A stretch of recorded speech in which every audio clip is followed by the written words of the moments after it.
books because it's so simple and yet so profound. The Four Agreements. The Four Agreements, when it came out, it ended up being in the top 10 New York Times bestseller list for 6 years. That's how popular it was. Written by Don Miguel Ruiz. Don is a title, like Shri in India, or Reverend, or what have you. He has several children. An agent, a friend of mine, was his agent for quite a few years for he and his kids' books. And he has since come out with the Fifth Agreement, of course. Sounds like Stephen Covey, what he did. There's Don Michael. He's been on my radio show. Don Jose has been on the radio show. Don Miguel has been on 3 times when I had my radio show. The first time he came on to talk about this book was in 2004. Book had been out, already a bestseller. He had a major heart attack. He was in recovery, but he did agree to grant a phone interview with me. I was a little nervous because it was Don Miguel Ruiz, but little did I know, because I hadn't heard him talk, he had a very thick Mexican accent. He's in recovery from heart surgery, and I couldn't understand a word he was saying for the first minutes. And here I am in the WICR studio, sweat's pouring down my face. And I just kind of prayed, and then I understood him. It just worked out. But he was sharing, and you can research him, and he's all over the internet. He was sharing, as a younger man, he was learning something called Toltec religion. It was a mystical religion in Mexico, a little bit like Buddhism, not really a religion, but more of a lifestyle about our thoughts, aligning our thoughts with actions, those kind of things. I'm making it very simple. And he humbled himself under his grandfather. He was a shaman.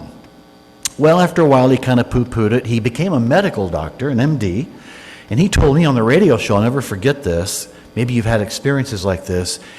One day, and he was getting dissatisfied, and I think there was rumblings about some of the teachings in the back of his mind. And one day he spent an entire day, it was late at night, in a clinic, small little village in Mexico. He was tired and he walked out. And if you've ever been somewhere where you can see the galaxy of stars, like there's no lights around, that's what he saw. And he heard a coyote in the distance.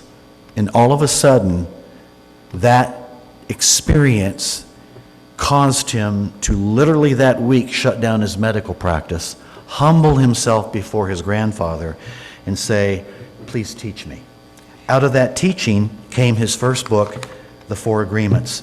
The Four Agreements is based on 4 simple agreements that we often make. Now, Don Miguel would say, children, and I'm talking about children who aren't unfortunately living in an abusive home or whatever, but regular kids, like I'm thinking about my grandkids right now, usually what you see is what you get until about 4 or 5, and then they get domesticated. We domesticate our children. We've all been domesticated. Think about little kids, if you have little kids or grandkids. I mean, they will fight one time, with a minute later they're playing again. I was with all my grandkids at my daughter's new house and her husband. They had an in-ground pool. That was awesome. And I was just watching the kids, how playful they were and how goofy they were. And a couple of them did get in a fight. 2 minutes later, they're sharing a donut and they're playing again. But somewhere along the line, we get domesticated by well-meaning parents, he would say, by well-meaning kindergarten, first grade, third grade teachers, by well-meaning rabbis, priests, pastors, and we start trying to align to please the people that are in our life. We stop losing that authenticity and freshness, and we start making unconscious agreements, he would say. An example of this, and I'll try to go quickly through this book with the time. When he started his teaching, he was beginning to see people for counseling, and a young lady came in with the diagnosis of depression, severe depression. And she started unweaving her story, and you can find this story in the book. She started saying, you know, when I was a child, I had a single mom, and she was a great mom. I mean, she had a lot on her plate. She worked all day, but she was a great mom. When she'd come back, she'd hug me, and we'd have family time, and she'd read me books. And I loved to sing. I sang all the time. I thought I had a pretty good voice. And then one particular day, Mom had a bad day. She came in, probably had a migraine, and she heard her daughter singing, and she said, without even thinking out loud, "Will you shut up? Your voice is stupid." Boom. Unbeknownst to her, an agreement was made. Little did she realize until years later, and out of desperation, wanting to get some help for depression, she never sang another note since that time, unconsciously. as Don Miguel began to have her open up and weave the story, and they had a few sessions together, the depression lifted, and she started singing again. When I read that book, I thought about some examples in my life I won't have time to get into, but be thinking about that yourself. How many of agreements have we made? Because here's what he says. First agreement, be impeccable with your word. Speak with integrity. Say only what you mean. Avoid using the word to speak against yourself or to gossip about others. Use the power of your word in the direction of truth and love. Because he would say that 70,000 thoughts that we have consciously and unconsciously, what are they telling you? Are they reminding you how special you are, how much talent you have, that you are enough? Or are they like a lot of people have, I'm not enough, I can't do that, I'm not pretty, I'm not handsome, I'm not talented. All the things we continue to say to ourselves. And I have a master's in counseling. My bachelor's from Purdue, ironically, was interpersonal communications. It wasn't science or engineering. But this book began to register with me with everything I was learning academically, and it made a lot of sense. We share these things unconsciously. Those of you who grew up in an abusive home know what I'm talking about, because it's probably taken years and years to work beyond that. And here's what I've learned. The word, the thoughts, the spoken word, the word at any point can be used to hurt or to heal. It can be used to create a heaven on earth or a hell on earth. So the more we begin to pay attention to what we're saying, and here's a 3-step formula I've always used. It's pretty simple. It's awareness, transformation, and mastery. Awareness. Many years ago, I was beginning to realize one of my shadows was fear, because I grew up in a home where there was a lot of fear. And I didn't quite realize it at the time, but that was kind of a stumbling block for me. And maybe a lack of confidence, too. And so as I began to learn, as I began to heal, as I went into therapy and then later had a spiritual director, I began to learn how to change that. Every time that thought became conscious to me, awareness, there's that thought again, boom, I would flip it. I am, and then you fill in the blank. I am. Science has taught us that we can rewire our brains. That is good news, folks. We can. We're not our past. We're not our history. We have a chance to create and to step into the people we were destined to be. Everyone in here, unique and beautiful and talented. We all have that. But it first starts with the awareness, and then it starts with the transformation. Sometimes, many times during the course of a day, every day. And what you're going to find, and this has been proven in changing habits, what you're going to find, all of a sudden, there's mastery. Doesn't bother me anymore. Wonderful. So he would say, be impeccable with your word. It's really, really important. Number 2, don't take anything personally. Anybody in here ever take anything personally? A loaded question. Me too. Don't take anything personally. Nothing others do is because of you. What others say and do is a projection of their own reality, their own dream. When you are immune to the opinions and actions of others, you won't be the victim of needless suffering. He would say, if someone's praising you, feels good, accept it, but don't let it move you so much, because it's probably a reflection of how they're doing that day. If someone disses you, so one is love extended, this is my addition to this. The other, if someone puts you down, that's really a lack of love. It comes out a lack of love. And don't let that move you either, because that comes out of their projection, has nothing to do with you. And looking back on my life, I was moved up and down, up and down, up and down by all kinds of people, because we all have stuff. And when you work, I heard a pastor once say, where 2 or more are gathered, there is conflict.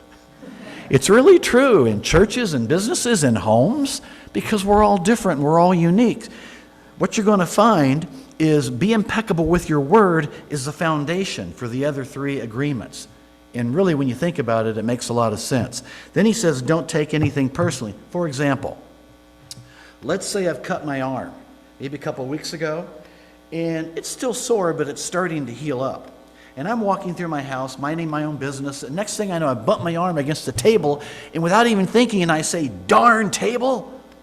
I blame the table for the pain. Did the table cause the pain? No. It was the object that cut the pain. Someone looks at you a certain way, someone says a certain word or phrase to you, it sets you off, it triggers something. Was it that person that caused that? No, they have no idea that it was a trigger for you. It was someone else or something else years ago. They just happened to be a table that you bumped up against. When we start digesting this and start reading the wonderful stories in this book, it's also not a very thick book either, you begin to understand how we have all been domesticated and how we have all probably sold ourselves short from being the kind of people that we were destined to be. So he says, don't take anything at all personally. Love extended or a cry for love. Remember that. And always remember that nobody is thinking about you. Nobody is thinking about you. Talking about don't take anything personally or don't make assumptions, that's the third one. I won't spoil the specifics, but if you ever see Oppenheimer, there's a wonderful scene where Oppenheimer is talking to Einstein. And the senator is watching them. And the senator's wondering and thinking, oh, they're talking about me. Because when Einstein left the conversation and the senator's walking out, Einstein doesn't say a word. He's looking down at the ground. You find out towards the end of the movie what they talked about to cause Einstein to look at the ground. And all these years, that senator was torturing himself, thinking Einstein was thinking about him when he wasn't at all. How many times have you walked somewhere, maybe a mall, and you see a friend and you think they see you, but they walk right by you? Well, how dare them walk right by me? I thought we had a good thing going. I thought I liked them. I just talked to him a couple of days ago. We're creating all these stories. We do it in offices all the time. I've taught this in a lot of offices because I love this so much. The Heart Docs at Community North, several hospice companies, wherever there's teams to help us understand these things. So he said, don't take anything personally and don't make assumptions. And that happens all the time, and that's where we get gossiping. Gossip can kill an organization, whether it be for profit or not for profit. Because again, where two or more are gathered, there is conflict. Don't take anything personally. Don't make assumptions. He says, find the courage to ask questions and to express what you really want. Communicate with others as clearly as you can to avoid misunderstandings, sadness, and drama. With just this one agreement, you can completely transform your life. Be impeccable with your word. What am I telling myself? Because what I tell myself is what's going to come out of my mouth. 2, don't take anything personally. Have a back like a duck. Let water roll right off. Because if you're confident in yourself, if you know you're perfectly imperfect and you're cool with that, then no matter what anybody says, whether they lift you up, put you down, I shall not be moved. Because none of that matters. What matters is what I think about myself. That is so key. That's don't take anything personally. And then he says, don't make assumptions. And that's where we get the gossip. I heard another older pastor once tell me once, he said, if you're not part of the solution, and if you're not part of the problem, you're not part of it. And so many times we hear things. I remember back in the day, back in these older churches when I was a seminarian, I'd go to some of them. Oh my God, the gossip going on in the guise of a prayer request. Oh, please pray for Brother George. He had another drinking binge last night. God, I mean, all these things are coming out in the guise of prayer, right? It's gossip. They weren't being impeccable with their word. But it's funny because when I had all these guests on the show, a lot of them great authors talking about various subjects, the phone call's over, they haven't clicked off yet. I said, may I ask you a question? They'll say yes. And I said, can you tell me, what do you think is the number one need in this world? They all said self-love. Anita Morjani dies on an operating table, so there's witnesses. She's dead for about 4.5 minutes, has this amazing story in her book, Dying to Be Me, she writes about. The tumors start coming off her body, and now she's traveling all around the world. Woman died, had this amazing experience. What truth do you have to share, Anita? Love yourself. That's it. It's amazing. Be impeccable with your word. Don't take anything personally. Don't make assumptions. And then finally, always do your best. Knowing that your best might not be good enough when you're not feeling very well. But always try to do your best. And here's a little tool to help you with that. Some of you who have remembered me last time, there's a beautiful Latin phrase, memento mori. Memento mori means remember your death. Memento vivere means remember life. Both together means carpe diem today. All I have is today. By meditating on that for just a minute or less every day still, that helps me arrive to do my best. And some days I'm dog tired, some days I have more energy, but I'm always trying to do my best. Your best is going to change from moment to moment. It will be difficult when you're healthy as opposed to being sick. Under any circumstance, simply do your best, and you will avoid self-judgment, self-abuse, and regret. Those are the 4 agreements, and I found over the years that as I began to practice them, and there's other books out there, there's workbooks on this out there too, folks. As I began to go a little deeper with that, I began to see profound change in my life. No joke. At the very end, he closes with something that I'll close with today for all of us. It's a prayer for love. We're going to share a beautiful dream together, a dream that you will love to have all of the time. In this dream, you are in the middle of a beautiful, warm, sunny day. You hear the birds, the wind in the river. You walk toward the river. At the edge of the river is an old man in meditation. You see that out of his head comes a beautiful light of different colors. You try not to bother him, but he notices your presence and opens his eyes. He has the kind of eyes that are full of love and a big smile. And you ask him, how is he able to radiate all that beautiful light? You ask him if he can teach you to do what he's doing. And he replies that many, many years ago, he asked the same question of his teacher. The old man begins to tell you his story. My teacher opened up his chest and took out his heart. And he took a beautiful flame from his heart. And then he opened my chest, opened my heart, and put that little flame inside it. And he put my heart back in my chest. And as soon as my heart was inside me, I felt intense love, because the flame he put in my heart was his own love.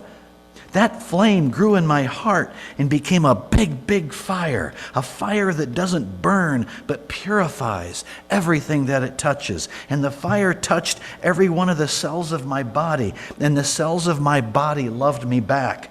I became one with my body, but my love grew even more. The fire touched every emotion of my mind, and all the emotions transformed into a strong and intense love, and I loved myself completely and unconditionally. But the fire kept burning, and I had the need to share my love. I decided to put a little piece of my love in every tree.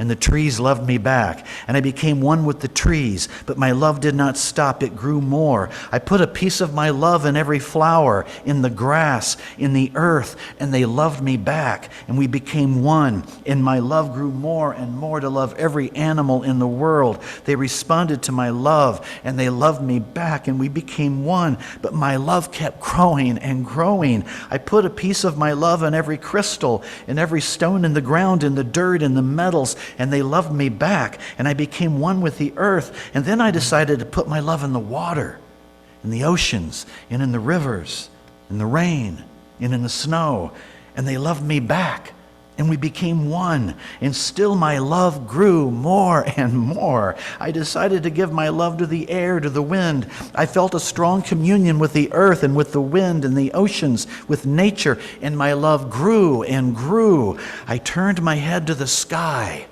to the sun, to the stars, and I put a little piece of my love in every star, in the moon and the sun, and they loved me back, and I became one with the moon and the sun and the stars, and my love kept growing and growing.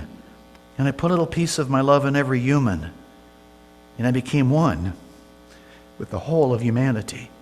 And wherever I go, whomever I meet, I see myself in their eyes, and because I am part of everything, because I love.